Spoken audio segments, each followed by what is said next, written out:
Cảm ơn nhãn hàng bia Tiger Crystal đã đồng hành cùng Have a Sip After Hours. Tiger Crystal tin rằng trong mỗi chúng ta luôn có một đam mê cháy bỏng. Chỉ cần bạn bật sảng khoái, đam mê sẽ bùng cháy cùng bạn vượt qua thử thách. Tiger Crystal sảng khoái luôn đồng hành cùng bạn trên hành trình chinh phục đam mê. Thì anh có thể nói cho em biết bây giờ anh đang dùng những máy gì? Anh có chú trọng đến chuyện kiểu kích thước các thứ, tại vì mình phải ý là máy nó nặng quá hay như nào? Không, vì anh có kích thước lên kỹ năng Huy ạ.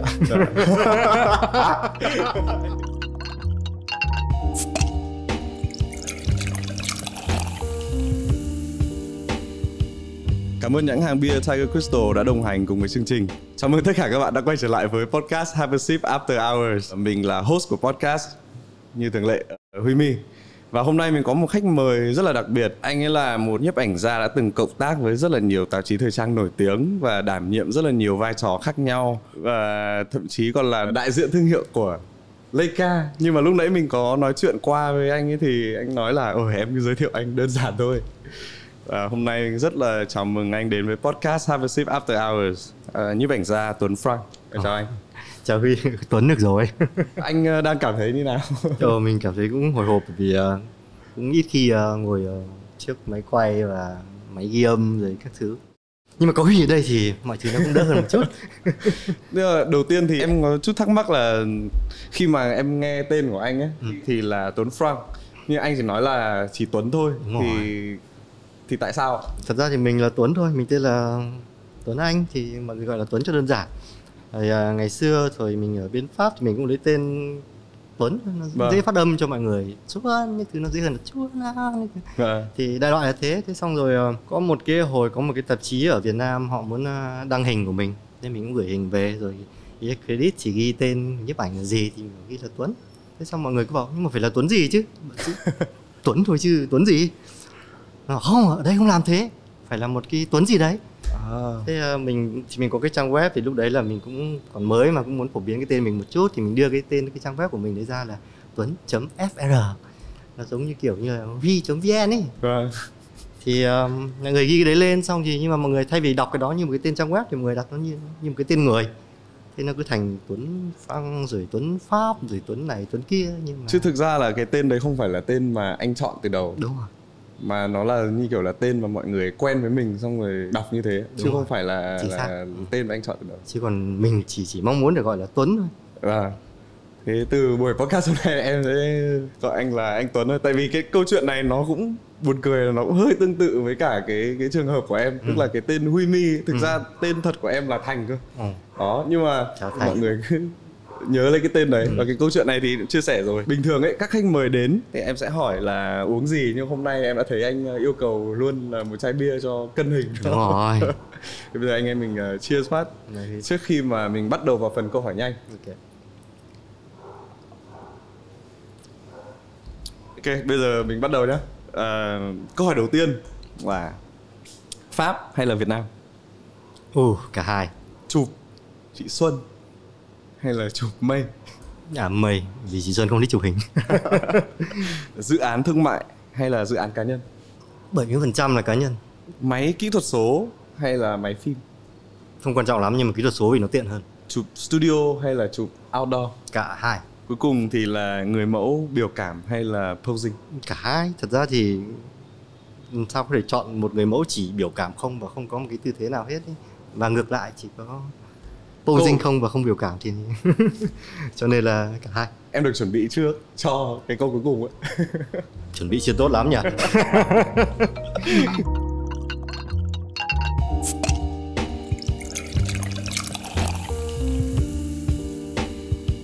Đầu tiên em nghĩ là em muốn biết cái lý do bắt đầu khi mà anh quyết định là anh đang học một ngành khác ở trong đại học và anh quyết định là chuyển sang theo đuổi nhiếp ảnh. Tại vì em có đọc một cái bài phỏng vấn về anh, thì anh có nói là từ một cái tấm poster khi anh đi ga tàu điện, đúng không? Thì anh có thể tả cho em cái poster đấy nó là về nội dung hình ảnh nó như nào để khiến anh đúng là đây là phần câu hỏi chậm, thì sẵn sàng với những câu trả lời rất chậm đấy nhá. Thật ra cái tấm poster mình không nhớ cụ thể là tấm nào, nhưng mình nhớ cái người làm ra cái tấm poster đó.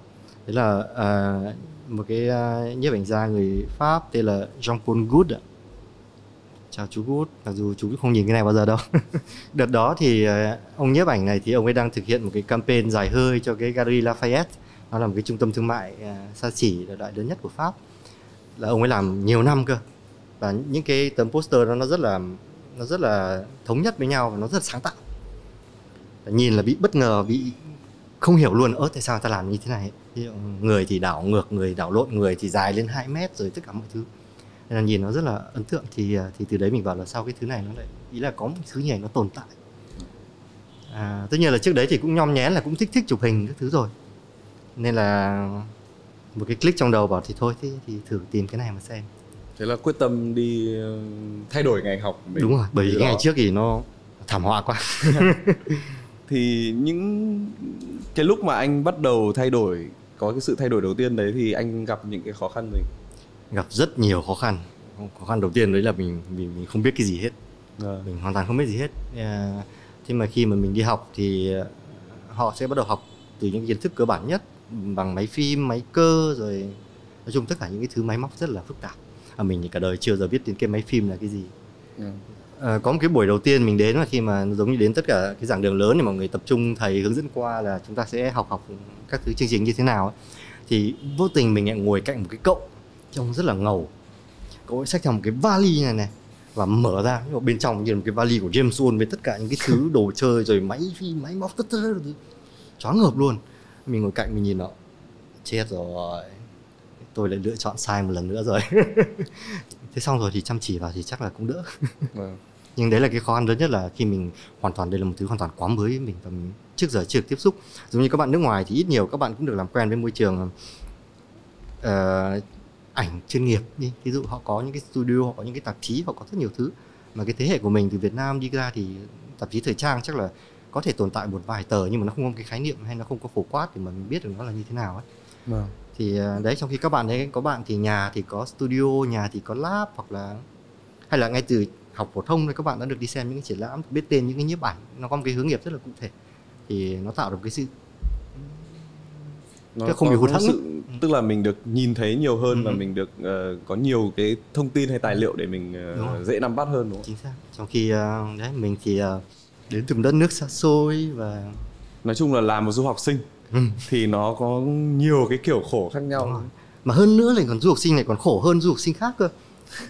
Ở chỗ là cái ngành mình chọn lúc bấy giờ nó cũng ở nước mình, ở cái thế hệ của mình đi, đấy là tức là cái nghề này nó chưa tồn tại. Thế cho nên nó cũng rất là sức ép.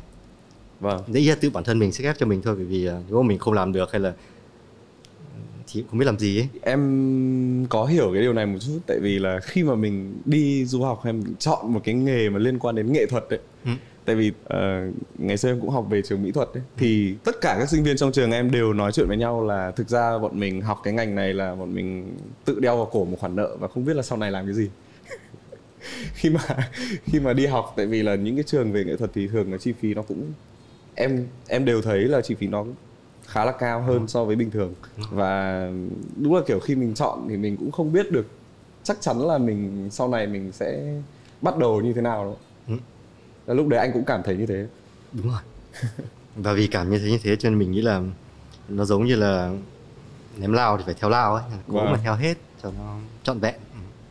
Thế lúc đấy còn khó khăn gì khác nữa lúc mà anh còn là du học sinh không? Như Huy nói, đấy là cái học phí nó cũng cao hơn những cái thí dụ ở Pháp. Thì nếu mà bạn học trường chính quy ấy, thì không mất tiền học phí. Cái trường mà mình chọn nó là trường tư, và trường tư thì học phí nó cao hơn rất nhiều. Thì lúc đấy thì mình phải cũng phải tự xoay sở, cũng phải tự đi làm thêm kiếm tiền rồi vân vân rồi cố gắng học giỏi để được học bổng thì đỡ phải trả tiền kiểu. Thì thường thì em thấy với những trường nghệ thuật thì khi mà mình đầu vào thường là nó sẽ có một cái nộp portfolio thì mình sẽ được cái học bổng lúc vào này. Nhưng mà trong cái lúc mình học ấy, nếu mà mình điểm số cao thì mình cũng sẽ được hỗ trợ thêm rất là nhiều. Và anh thì theo em biết là anh đỗ thủ khoa chuyên ngành nhiếp ảnh. Thì đấy là sau này thì khi tốt nghiệp thôi. Còn lúc vào thì thật ra cái trường mình chọn nó cũng tương đối dễ, bởi vì nó cũng dành cho những người bắt đầu. Nên là mình cũng không có cái khó khăn gì để vào đấy. chỉ là nhưng mà trường nó không cho học bổng, trường nó không cho học bổng. Thế xong rồi mình học được hết 2 năm thì thực sự mình không thể xoay sở được. Hết 2 năm không xoay sở được tiền nữa. Thế mình mới lên mình nói chuyện với một cái người thầy mà mình rất là quý ở thầy dạy studio, mình bảo là chắc năm sau em về nghỉ thôi vì khó khăn quá thầy. Tại sao? Mình cũng giải thích rồi, thì bây giờ thì đi làm thêm cũng bị giới hạn giờ, mình chỉ kiếm được một cái khoản nhất định đúng thôi rồi. Chứ còn để mà cả học phí nữa thì nó là quá nhiều rồi các thứ. Thế thầy bảo được rồi, anh cứ để đấy. Để lại thế thì thầy xuống nói chuyện với cả bà chủ của trường. Bà chủ của trường giống như bà mặc một áo lông rất là to, xong tay dắt theo 5 con chó ấy. Thỉnh thoảng đến thăm trường, thầy bảo là thì đấy có một cậu như thế này vân vân, và năm tới có thể cậu ấy không theo được vì lý do tài chính này kia. Thế bà ấy bảo ok, thế thì bảo cậu ấy xuống đây nói chuyện với tôi. Thế mình mới xuống nói chuyện với bà ấy. Thế bà bảo là cái trường này mà trước giờ là chưa giờ cho ai học bổng hết ạ. Nhưng lần này tôi có thể làm một ngoại lệ, nếu như anh hứa với tôi một điều, đại loại là anh phải học tốt. Vâng. Thế thì mình cũng cố gắng thôi. Để xứng đáng với cái mà người ta tặng cho mình. Đấy đâu phải là một điều mà nó xảy ra thường xuyên. Nhưng mà mình may mắn là mình được có một người thầy giúp đỡ cho mình. Nhưng đấy là ở trong điều kiện là mình cũng đã rất là chăm chỉ, và em nghĩ là phải là một sinh viên cũng xuất sắc, và để thầy có thể nhìn thấy và kiểu như là muốn ủng hộ cho mình ấy, đúng không? Mình sẽ nói là một sinh viên rất là cố gắng. Siêu cố gắng.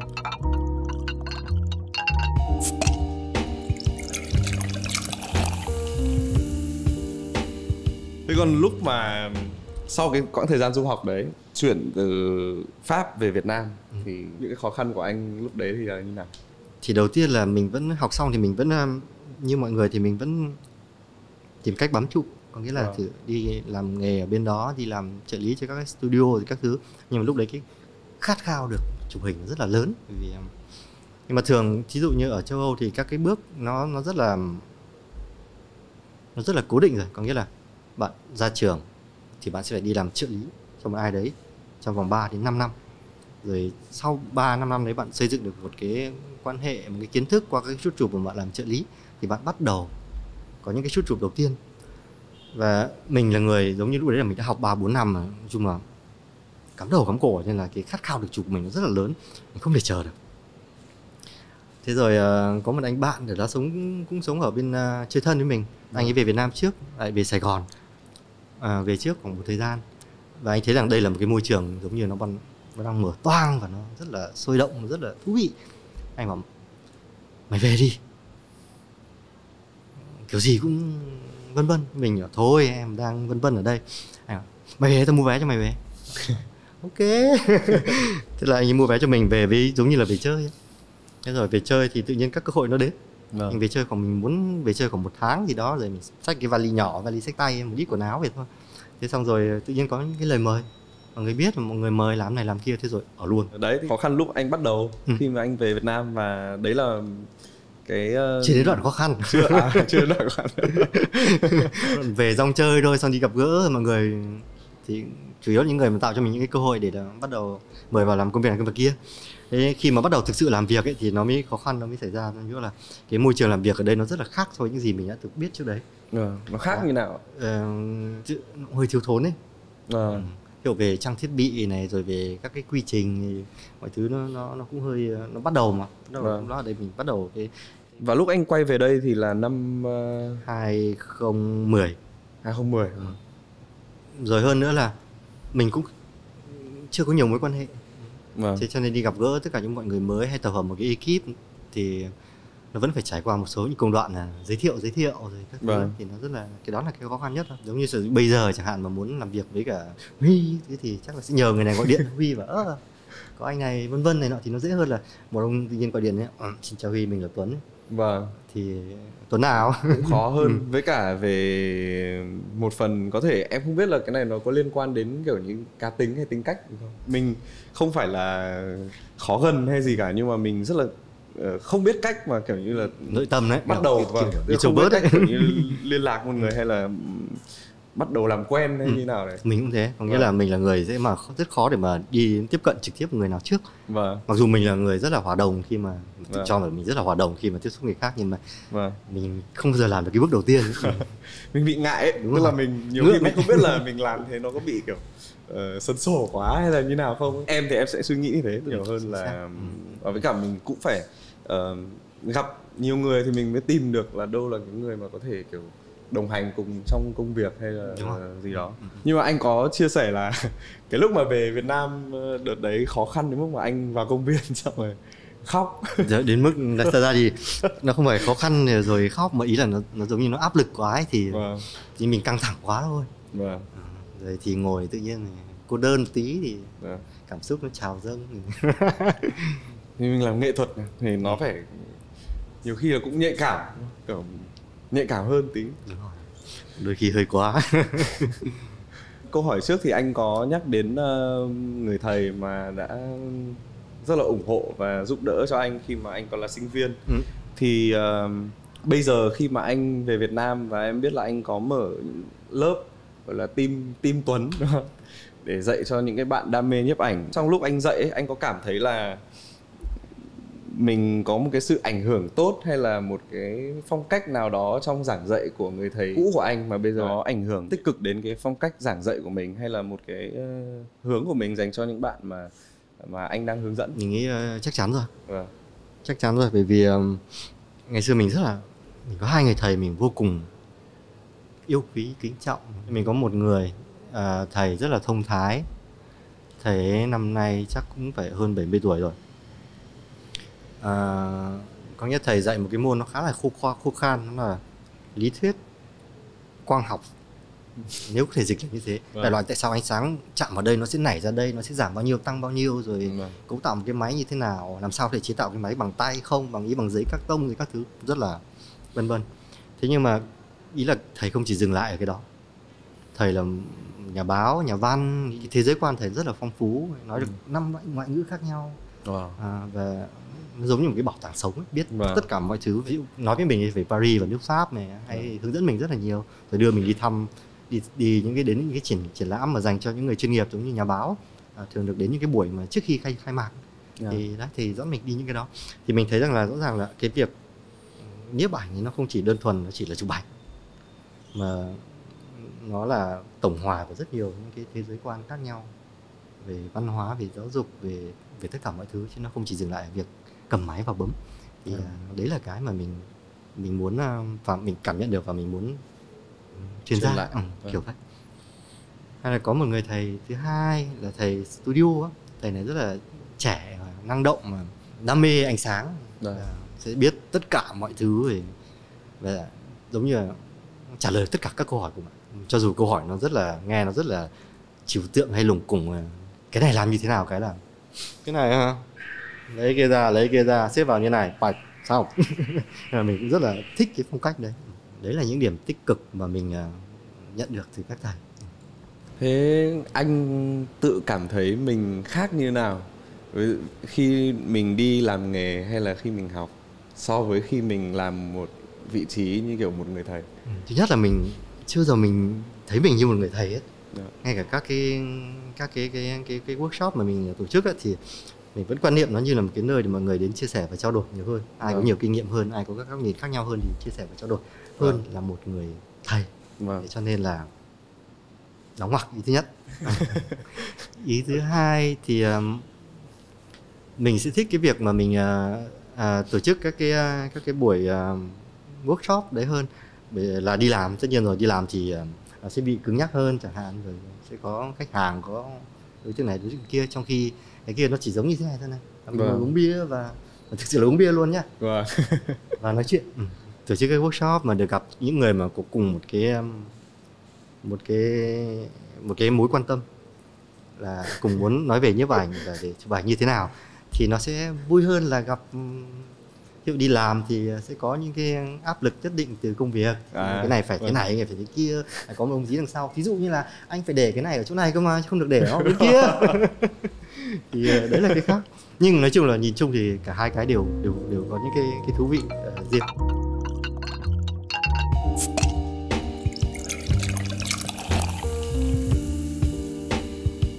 em có thể thắc mắc một chút về cái workshop của anh là những cái đối tượng tham gia thì là những bạn trẻ như thế nào, và cái mục đích của anh khi mà anh tạo ra cái workshop đấy cho các bạn? Ban đầu thì có một số bạn tìm đến mình và bảo rằng anh có thể mở workshop và vân vân được không, thì mình bắt đầu một cái workshop nhỏ như vậy có 2 người. Thế rồi sau đó thì các bạn khác sẽ tìm đến mở. Thì mục đích của mình thật ra mình thấy rằng nó thú vị ở chỗ là nó tập hợp được nhiều người với nhiều những cái góc nhìn khác nhau, già trẻ đều có cả. Có những người ít nhiều lớn tuổi hơn mình một chút, và có những người bạn thì rất là trẻ. Thì bọn mình giống như là được tụ tập lại và chia sẻ các cái quan điểm khác nhau, các cái góc nhìn khác nhau, thì nó là như thế. Nhưng nó cũng không có một cái điểm hơi không rõ ràng ở chỗ là mình không có kế hoạch cụ thể nào cho mỗi cái workshop ấy. Tự nhiên là giống như là cái thì 1 năm làm một lần, cái thì maybe là 2 năm, mà chưa cái tới đây thì mình cũng chưa có kế hoạch gì, nó cũng hơi ngẫu hứng. Nhưng mục đích của nó là đấy, là đến nó là một cái chỗ để mà người đến và chia sẻ các góc nhìn của nhau. Ai có nhiều kinh nghiệm hơn thì sẽ chia sẻ nhiều kinh nghiệm hơn, ai có góc nhìn khác thì có nghĩa là cùng một lúc mỗi người sẽ nhận được 10 cái, ví dụ 10 người đi thì sẽ có 10 cái góc nhìn khác nhau về một vấn đề. Thì đấy là cái mục đích của nó. Ngoài ra thì là một người mà ít nhiều có nhiều kinh nghiệm hơn, thì ở đấy thì mình sẽ hướng các bạn đến những cái câu chuyện như mình vừa nói, một cái định nghĩa về nhiếp ảnh ấy, có nghĩa là nó không chỉ đơn thuần là cái tấm ảnh chụp, mà mình nên trau dồi bản thân về nhiều lĩnh vực khác nhau, để nó sẽ bổ trợ cho, nó tạo sức nặng, độ sâu cho cái tấm ảnh. Cái mà ví dụ như anh giải thích cho em là kiểu newbie không biết gì, thì cái đặc thù nhất của nghề nhiếp ảnh là gì? Và nó khác với những nghề mình không biết, nhưng cá nhân mình thì mình thấy nó khác những nghề khác. Thứ nhất là vì mình thích, cho nên mình được làm cái mình thích, mình sẽ thấy mình khác với những cái mình không thích. Thì chắc đấy là điểm khác biệt duy nhất thôi, chứ còn triệu về cái sự kết quả hay là quá trình thì mình thấy nó đều giống các ngành nghề khác. Nó cũng vất vả, nó cũng có những cái khó khăn riêng, và nó cũng có những cái thành quả riêng chẳng hạn. Nhưng maybe có thể để phân biệt với những cái ngành nghề trong ngoặc là chính thống hơn, thì rõ ràng nghề nhiếp ảnh nó được thoải mái hơn. Ở chỗ mình có thể được di chuyển, mình có thể được giao tiếp một cách thoải mái hơn trong công việc, thay vì mình phải mặc đồng phục chẳng hạn. Vân thì có thể đấy là cái sự khác biệt nho nhỏ thôi. Anh còn nói về ngôn ngữ nhiếp ảnh. Thì ngôn ngữ nhiếp ảnh đối với anh là gì, của anh? Khó thế. Nhiếp ảnh nó là một lĩnh vực, một ngành nghề, hay là một gì đấy như tất cả những cái ngành nghề khác, và nó có một cái ngôn ngữ riêng. Nhưng nó cũng giống như bao những cái ngành nghề khác, ở chỗ là cái ngôn ngữ nó là một cái thứ tổng hòa của nhiều thứ ấy. Như mình nói, nó không chỉ là một tấm ảnh, nó còn là con người trong tấm ảnh đó, và con người làm ra tấm ảnh đó, những người làm ra tấm ảnh đó. Nó còn là hiểu biết của tất cả những người đó vì sao lại làm ra tấm ảnh này chứ không phải là tấm ảnh này. Thì ý mình là thế. Thật ra nó không phải là một thứ ngôn ngữ riêng, mà nó là riêng tất nhiên rồi, nhưng mà nó cũng giống như tất cả các cái lĩnh vực khác thôi. Và nó không chỉ đơn thuần chỉ là giống như kinh tế, nó không chỉ đơn thuần là kinh tế, nó vẫn là cuộc sống nữa. Nó sẽ là nó nhiều khía cạnh khác là con người. Đó là như anh nói, nó là tổng hòa của rất là nhiều thứ khác nhau, và nhiều cái thế giới quan khác nhau. Đấy, chính xác. Và cụ thể hơn, có nghĩa là nó cũng đòi hỏi kiến thức như tất cả những thứ khác mà các bạn tưởng tượng rằng là nó có thể cần. Có thể là không phải là lúc anh làm việc, mà là lúc anh đi chơi hay đi ra ngoài, thì những cái điều gì sẽ thường khiến anh cảm thấy là mình muốn lưu lại cái hình ảnh đấy? Có những cái khoảnh khắc hay những cái cảm xúc nào mà khiến anh muốn tạo nên một tác phẩm ghi lại hình ảnh đấy? Mình thấy rằng là những người chụp hình thì thường có một thói quen là quan sát. Thì mình cũng vậy thôi, có nghĩa là đi ra đường mình rất hay quan sát. Mình sẽ thấy rằng là cái chỗ này hay, cái chỗ kia hay, cái chỗ này thú vị. Và thường thì nó sẽ để lưu lại trong đầu thôi, thì giống như là một ngày nào đấy hy vọng là mình sẽ cần đến nó, mình bộc lộ ra. Như thế nó giống như mình đi sưu tầm các cái địa điểm, nơi trốn và khoảnh khắc để mà một ngày nào đó mình có thể sử dụng được nó, hơn là nắm bắt được cái khoảnh khắc ngay lúc đấy. Giống như cái hình mình chụp ấy, thì nó là cái cái hình sắp đặt. Vâng. Có nghĩa là nó cần phải có chuẩn bị ý tưởng cho đến bối cảnh, cho đến rất nhiều thứ khác rồi tập hợp lại mới chụp hình, chứ không phải cái lĩnh vực của mình nó không phải là cái mà đi qua và nắm bắt một khoảnh khắc. Vâng. Cho nên là mình sẽ đi sưu tầm tất cả những cái đó để mà góp vào và hy vọng một ngày nào đó mình cần dùng đi. Tức là mình vẫn có cái sự tính toán, mình plan trước là nó sẽ có cần những sự sắp xếp những cái mảnh ghép như thế này. Nhưng mà khi mà mình đi ra như cái câu hỏi của em thì là đấy, trong có thể mình sẽ có một lúc mình vô tình mình tìm được. Có lúc nào như thế đúng không ạ? Nếu Huy nói về khoảnh khắc vô tình tìm thấy và để chụp ảnh ấy, thì không, mình không tìm cái đó.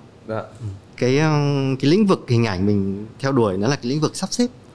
Nó phải sắp đặt cơ. Nó phải cụ thể là thời trang chẳng hạn, phải có người mẫu chẳng hạn. Ít nhất là thế. Tất cả những thứ liên quan đến trang phục rồi vân vân, rồi ánh sáng rồi các thứ, cũng như là các bạn chuẩn bị cái buổi hình này chẳng hạn, nó phải sắp xếp trước được. Chứ nó không thể nào bắt được giống như là hai ông Tuấn với ông Huy đang ngồi uống bia ngoài đường phố và kiểu thế. Mình chỉ cố gắng tái tạo lại nó thôi. Là sao cho nó giống nhất có thể hoặc khác nhất có thể, tùy. Đấy là cái lĩnh vực mình theo đuổi. Nhưng một số người khác thì thí dụ như anh bạn của chúng ta ở đây thì sẽ nắm bắt những khoảnh khắc mà anh ấy nhìn thấy ngay lập tức. Giống thì nó là cái lĩnh vực, hai lĩnh vực khác nhau. Vâng. Em thì thích vẽ, cho nên là nhiều khi em cũng có những cái idea hay là ý tưởng là em nghĩ là em sẽ đưa ra một cái ý tưởng nào đấy và em nghĩ trước là em sẽ vẽ gì. Nhưng mà cũng có những lúc mà khi em ra ngoài và tự nhiên có thể là mình đi chơi với bạn bè một nơi nào đấy xa chẳng hạn, hoặc là mình nhìn thấy một cái khung cảnh nào đấy mà trong một cái khoảnh khắc thôi là mình ngồi đấy và mình cảm nhận được hết tất cả mọi thứ xung quanh, như là ánh sáng này, rồi nhiệt độ, rồi không khí lúc đấy mình cảm thấy như nào. Thế là như là đài khí tượng luôn. Tức là hôm nay 27 độ C, trời gió nhẹ. Tức là em chỉ nhớ cái cảm giác ấy thôi và em lưu cái cảm giác đấy lại, và khi về thì em cố gắng thể hiện nó lại. Thì đấy là lý do tại sao em hỏi thế, vì em tò mò, em rất là thắc mắc cái điều đấy. Nhưng mình nghĩ chỉ đấy chính xác là công việc của họa sĩ, đấy là họ tái tạo lại một cái khoảnh khắc, hoặc một cái tưởng tượng nào đấy qua. Chứ vẽ bức tranh nhanh những vài tiếng, chậm đến mấy năm, làm sao lưu được cái khoảnh khắc trong vòng tích tắc như thế này được.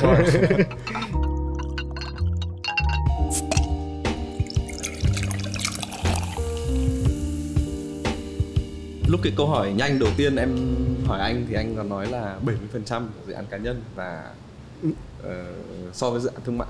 Thì đối với anh thì những cái dự án cá nhân thì nó ý nghĩa như nào với bản thân mình? Thì nó gần như là được làm những gì mình muốn, và nó không, và thường thì nó không phải thông qua ai hết ấy, kiểu. Vâng. Tức là mình được gọi là kiểu không filter, đúng không? Thỏa sức. Dùng đúng ngôn ngữ quảng cáo là thỏa sức, đam mê. Thì thật ra dự án thương mại thì hay bị cứng nhắc ấy, ở chỗ là kế hoạch nó rất là chi tiết và cụ thể. Thậm chí khi chưa bắt đầu bạn đã biết là cái kết quả nó như thế nào rồi. Một cái tấm hình cuối cùng ra nó sẽ là như thế nào, và mình đã biết trước, bởi vì mình đã có bản sketch rồi bản bút bốt, rồi đã có mũi tên gạch ra, mặc màu gì, tóc tai như thế nào, cầm sản phẩm phải như thế nào, và sản phẩm mình biết trước cái hình này chưa chụp nó lên như thế nào rồi. Thì tự nhiên nó không còn cái bất ngờ nữa ấy. Nếu mà Huy là một người sáng tác thì Huy thấy là ra cái quan trọng nhất nó không phải là làm được cái mình muốn đâu, và tùy người. Với mình thấy là cái quan trọng nhất, cái thú vị nhất ấy là làm được thứ mà nó làm mình bất ngờ. Có nghĩa mình chỉ, cái việc của mình là sắp xếp, nhưng mình cũng chỉ lượng trước nó là một cái đại loại như thế này thôi. Nhưng mà nó sẽ có rất nhiều thứ nó phát sinh theo cả nghĩa tiêu cực lẫn tích cực, và cái kết quả thành công sẽ là những thứ mà nó thiên về hướng tích cực hơn, nó mang lại cho mình một cái mới. Nên mình thích những cái dự án cá nhân vì thế, tức là nó cho phép những cái điều bất ngờ xảy ra. Còn những dự án thương mại thì nên tránh các bất ngờ. Càng ít bất ngờ càng tốt. Kia là sành quá đấy nha. Thì anh có thể nói cho em biết bây giờ anh đang dùng những máy gì? Mình đặc biệt là về thiết bị thì mình không có quan thiết bị. Mình không quan trọng lắm về thiết bị, có gì thì dùng đấy thôi, miễn là nó đủ và thuận tiện. Anh có chú trọng đến chuyện kiểu kích thước các thứ, tại vì mình phải ý là máy nó nặng quá hay như nào? Không, vì anh có kích thước lẫn kỹ năng Huy ạ.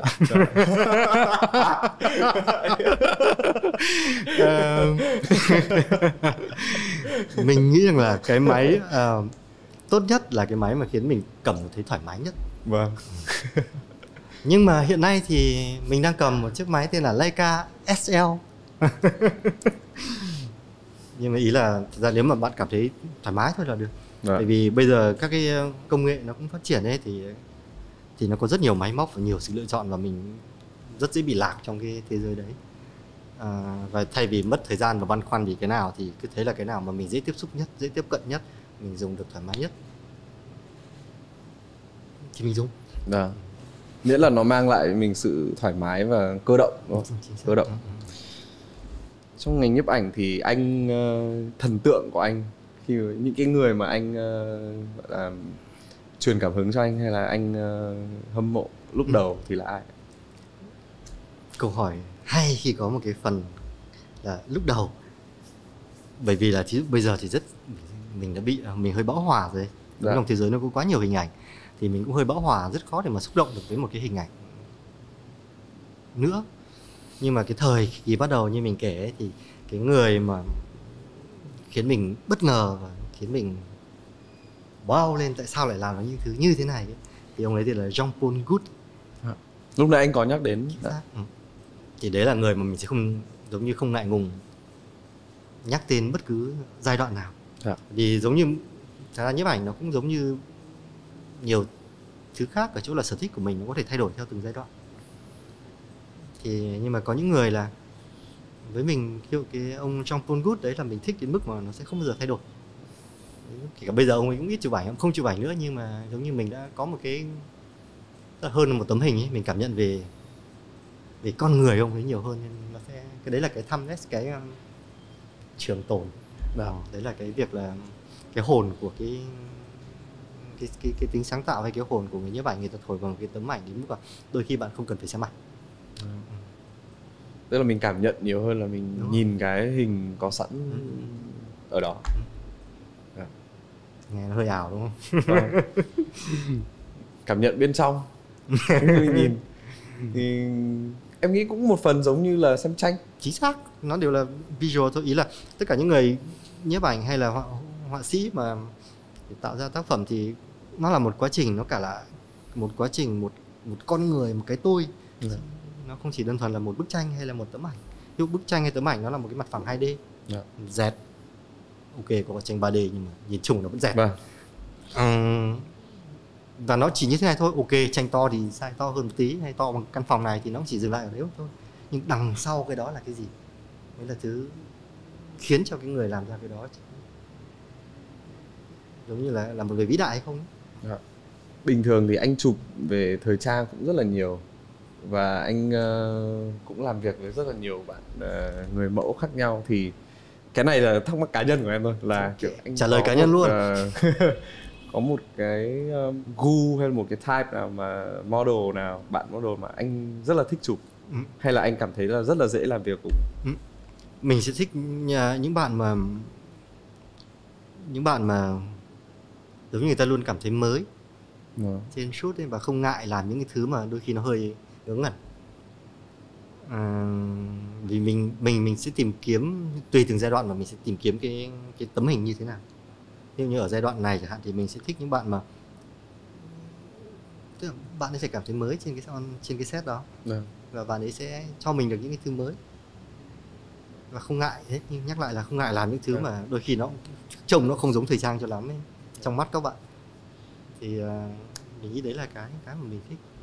Tưởng các bạn bây giờ sẽ quen một cách làm việc là lên máy ảnh nhiếp ảnh, dơ lên một cái là các bạn sẽ làm những cái tư thế mà mình thấy nó rất là thông thường ấy, rất là trong hoặc là của classic pose kiểu tức là cứ lên vào như này như thế này. Trên TikTok hay có mấy kiểu mà khoe là tôi đi chụp ảnh phát là đứng đủ các dáng trong một lúc đấy, kiểu đấy đúng không ạ? Thì mình thấy rằng nó hơi chán. Mình bảo thôi từ từ em ơi, không phải làm thế đâu, thì là cứ nhẹ nhàng thôi, làm gì thì làm nhưng mà đừng làm những thứ đó. Kiểu như vậy. Hay là có những mình cũng sẽ thích hơn. Những bạn mà thường các bạn bây giờ cũng có nhiều show thì sẽ bận rộn và sẽ quen các cái kiểu chụp khác là như thế này là xong rồi ấy. Trong khi mình chỉ chừng nào chưa tìm được cái nào nó làm mình bất ngờ thì mình chưa thấy nó xong. Thường nó hơi lâu. Thì cũng khổ cho các bạn ấy, nhưng mà bạn nào mà thoải mái với chuyện đấy thì mình sẽ rất thích. Em thấy là đúng là phải nên như thế hơn, tại vì nếu mà mình đã được đi đến studio hay mình làm việc thì mình phải dành nhiều thời gian hơn thì nó sẽ ra được. Thì đứng ở góc nhìn từ nhiếp ảnh thì người ta sẽ thấy mình sẽ thích nên như thế hơn. Nhưng đối với những người khác thì thật ra các bạn, nếu có một số bạn thì cũng không quan tâm lắm tấm hình thì nó sẽ như thế nào, thì nói chung nó tùy góc nhìn ấy. Đấy là cái khó. Tại vì nhiều khi kỹ quá thì mọi người cũng nản ấy. Kiểu cảm giác là có thể thời gian hơi lâu thì cái đấy thì một phần em hiểu, nhưng mà em cũng không nghĩ là đấy là điều xấu hay là em nghĩ đấy là điều tốt hơn là tích cực hơn là tiêu cực.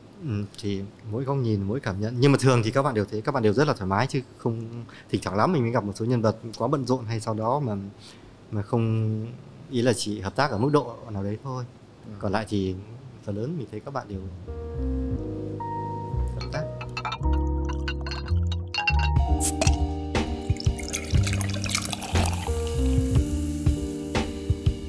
Theo anh thì vai trò của nhiếp ảnh đối với thời trang thì là như nào? Sống còn. Thậm chí không phải với thời trang, bởi vì mình đang sống trong thế giới về hình ảnh. Mọi thứ đều cần có hình ảnh. Mình với Vi ngồi nói chuyện đây mà không có như thế này thì mọi chuyện nó lại khác rồi. Ý là không ai tổ chức cho một ngồi nói chuyện như thế đâu. Thì tất cả, nên là thời trang hay là bất kỳ lĩnh vực nào bây giờ họ đều cần hình ảnh ấy. Mọi người đều có thiết bị, đều có những cái platform, những cái nền tảng để mà hoạt động trên đấy, thì cái năng lượng cho cái đấy chính là nội dung và hình ảnh. Cho nên thời trang hay gì đấy nó cần phải được truyền tải đến nhiều người thì chỉ cái hình ảnh là cái bắt buộc. Sống còn. Hình ảnh quan trọng. Sống còn. Sống còn. Bia này có vẻ tốt quá nhỉ. Lời khuyên của anh dành cho những bạn trẻ mà muốn bắt đầu con đường nhiếp ảnh, đi theo con đường nhiếp ảnh là gì? Ra mình không dám khuyên ai cái gì đâu. Nhưng nếu mà để có chia sẻ một cái nhìn thì nhắc lại một điều nó hơi sáo rỗng một chút, nhưng mà giống như là nhiếp ảnh, hội họa hay là bất cứ ngành nghề nào cũng thế thôi. Nếu mà mình chọn thì mình phải hết sức với nó, thì mình cứ hết sức thì mình sẽ tìm được cái mình muốn thôi. Mặc dù như vừa nãy Huy hỏi hình ảnh có vai trò như thế nào về thời trang hay các lĩnh vực khác ấy, thì mình nói là sống còn. Nhưng cũng có cái, không có nghĩa là làm ảnh là sướng lắm. Làm ảnh bây giờ nó rất là khổ chứ không sướng, bởi vì là các bạn bị cạnh tranh quá nhiều bởi tất cả các cái quan niệm về nhiếp ảnh và các cái nền tảng hay là các cái thiết bị mới. Bây giờ ai cũng chụp ảnh được, hay là thị trường thậm chí không cần những tấm ảnh trong hoặc là chuyên nghiệp. Có rất nhiều các cái hãng thời trang là bây giờ chỉ cần cái nhân vật đó tự cầm điện thoại, tự chụp trong gương hay là tự hello hay các thứ. Thế thì cái vai trò nhiếp ảnh nó bị giảm đi nhiều, rồi nó cũng bị bình dân hóa nữa. Có nghĩa bởi vì bây giờ ai cũng tạo ra nhiếp ảnh, ai cũng tạo ra hình ảnh được. Trong một ngày có hàng triệu hình ảnh được tạo ra, nên là ảnh nó bị bão hòa, ảnh đẹp thậm chí cũng bị bão hòa, nó khiến mọi người không còn dễ rung động với hình ảnh nữa, vì cái gì cũng đã từng nhìn qua na ná rồi. Thế cho nên nhiếp ảnh bây giờ nó rất là khó khăn. Nó vừa dễ ở chỗ là nếu mà muốn kiếm việc trong cái nghề này thì nó cũng dễ thôi, vì ai cũng cần. Nhưng để đạt một thứ gì đấy riêng hay là một thứ gì đấy trong hoặc là nó đi sâu hơn như ý mình mong muốn thì nó cũng hơi khó thật. Cho nên nếu mà đã chọn rồi thì cắm đầu cắm cổ, đâm lao theo lao như anh nói lúc nãy. Theo thôi chứ.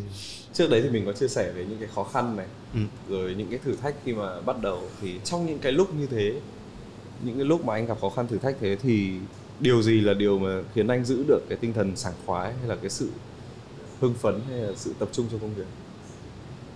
Nó giống như mà mình có việc thì mình phải hoàn thành nó ấy. Rồi khi mà mình cứ cố gắng hoàn thành nó, mình làm nó thì những cái thứ tích cực hơn nó sẽ xảy ra. Đấy, phải đến. Được giao việc thì phải làm cho xong, chứ không nhé em không làm được em bỏ về. Thì nhưng mà nó phải có một cái gì đấy, ví dụ những cái lúc khó khăn nhất thì anh động viên bản thân hay là anh sẽ phải cố gắng hơn rồi các thứ, thì cái nào là cái tiếp cho anh thêm cái gọi là nguồn sức mạnh nhỏ đấy? Thì mình nghĩ là thì thời còn trẻ hơn thì chắc là mình sẽ nghĩ đến một cái kết quả tốt đẹp của công việc này khi mình hoàn thành nó. Còn bây giờ thì mình nghĩ là chắc là gia đình, chắc chắn là gia đình rồi ấy. Thì đó là những cái nơi mà mình có thể nương tựa vào những lúc khó khăn hay là những lúc không khó khăn luôn luôn. Nghe nó hơi sến nhưng mà mình nghĩ là đấy là cái ý nghĩa của cuộc sống thôi. Tất cả chúng ta đều phải quay trở lại về với cái gia đình của mình, cái nơi mà thân thuộc nhất, và sẽ chấp nhận và khuyến khích mọi nỗ lực của mình và những cái khó khăn của mình. Vâng. Em thì em không nghĩ là nó sến đâu, tại vì là với một số khách mời khác khi mà em hỏi một câu tương tự như này, mọi người có rất nhiều người nói về gia đình. Những người mà kiểu cũng đi xa nhà ấy, thì mình luôn luôn một thời gian dài mình dành thời gian ở xa gia đình lâu rồi thì mình sẽ cảm thấy trân trọng gia đình hơn và kiểu muốn hiểu được hơn là gia đình luôn luôn là cái chỗ mà mình có thể dựa vào. Như hiện tại em thì chưa có gia đình, nhưng mà đấy em có bố mẹ, đó, còn chưa có gia đình riêng của mình. Mình nói đến nghĩa sến theo cái nghĩa nó tích cực thôi ấy, chứ không phải là nghĩa tiêu cực. Vì là hai ông đang trông như thế này nhưng mà tâm sự về gia đình.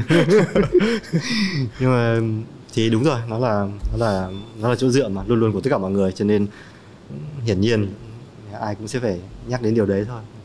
Anh có muốn chia sẻ gì về dự định của anh trong năm 2022? Cũng muốn lắm nhưng mà cũng chưa có dự định gì để chia sẻ. Huy có chia sẻ gì về dự định của Huy cho nó 2022 không? Thực ra thì hiện tại em thấy em muốn hỏi anh trước, tại vì anh là khách mời. Còn dự định của em thì hiện tại vẫn chỉ là cố gắng hoàn thành tốt cái vai trò mới, podcast host, và sau đó thì quay trở lại với YouTube, làm một cái series riêng mà em đã có ý tưởng rồi, nhưng mà bây giờ thì nó vẫn mới chỉ là ý tưởng thôi, nó chưa có cái gì thành hình cả. Ý tưởng về cái gì đấy? Tức là em muốn làm một cái series mà cũng vẫn sẽ liên quan đến vẽ tranh. Vâng. Và hiện tại thì có một số ý tưởng, nhưng mà cái này thì em muốn là kiểu để dành cho đến lúc làm video. Còn tất nhiên là đấy, cái chia sẻ thì nó sẽ liên quan đến tranh. Tuyệt vời. Mình thì thật ra thì cái năm vừa rồi nó cũng nhiều biến động, là cái tình hình dịch bệnh nó xảy ra và không ai ngờ tới. Thế cho nên là mình cũng không có, ý là những cái dự định trước đấy của mình nó hơi thay đổi rồi, cho nên bây giờ mình đang ở trong cái quá trình là sắp xếp lại để mà xem là cần làm những cái gì sắp tới nhiều hơn. Thế cho nên là nó vẫn chưa được đến được cái giai đoạn ý tưởng của Huy. Ý là nhìn chung thì mình sẽ mong muốn là làm những thứ mà nó tìm kiếm những thứ và làm những thứ để nó cho mình thêm những cái bất ngờ. Bất ngờ nó chỉ xảy đến khi mình đi tìm thôi. Bây giờ mình sẽ phải đi tìm. Bây giờ thì đến cái câu hỏi cuối cùng, câu hỏi đặc biệt dành cho riêng từng khách mời trong cái podcast. Câu hỏi là khi mà bây giờ này anh có một cái photoshoot với chủ đề là sảng khoái, thì anh sẽ chọn concept như nào, không gian chụp ở đâu, người mẫu là ai đấy? Anh nghĩ là phải chụp ở quán bar thì mới sảng khoái. Người mẫu chắc chắn là phải là không phải là một nữa, phải là một nhóm bạn để chia sẻ cùng nhau những cái khoảnh khắc sảng khoái. Chắc chắn cần một chất xúc tác. Đấy. Chúc mừng nhà tài trợ.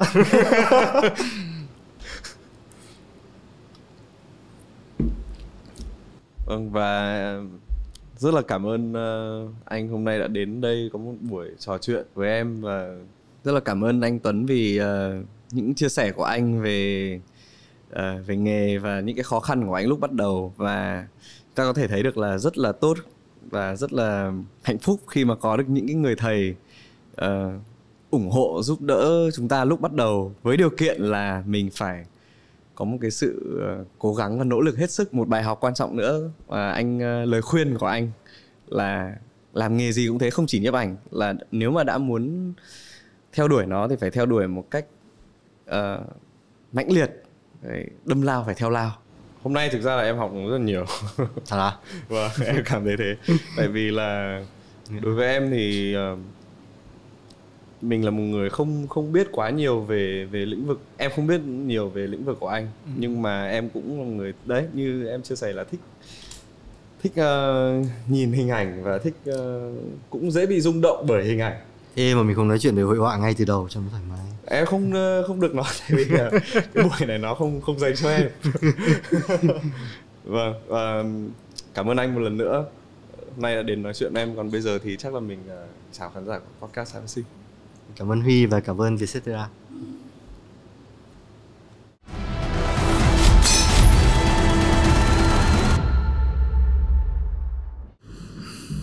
Cho anh xin một chai đi cho nó cân hình. Nói gì trước nhỉ? Chào mừng các bạn đã À, như ảnh gia Tuấn Frank. Chào anh. Chào Huy. Tuấn được rồi. Chỉ Trả lời câu hỏi Huy mà.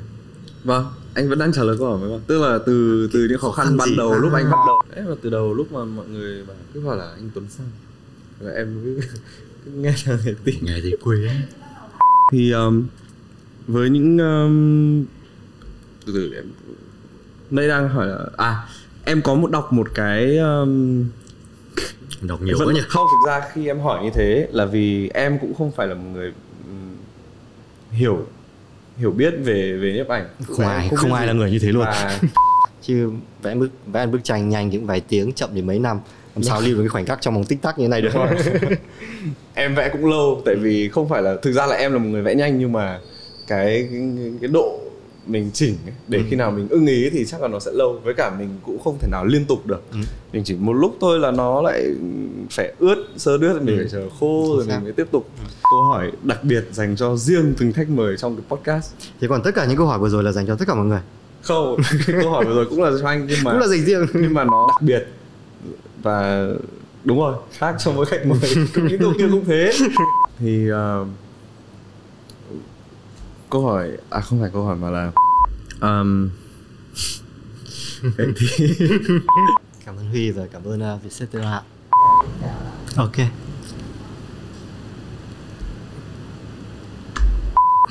Cần chào lại không? Không biết chào như nào luôn ấy.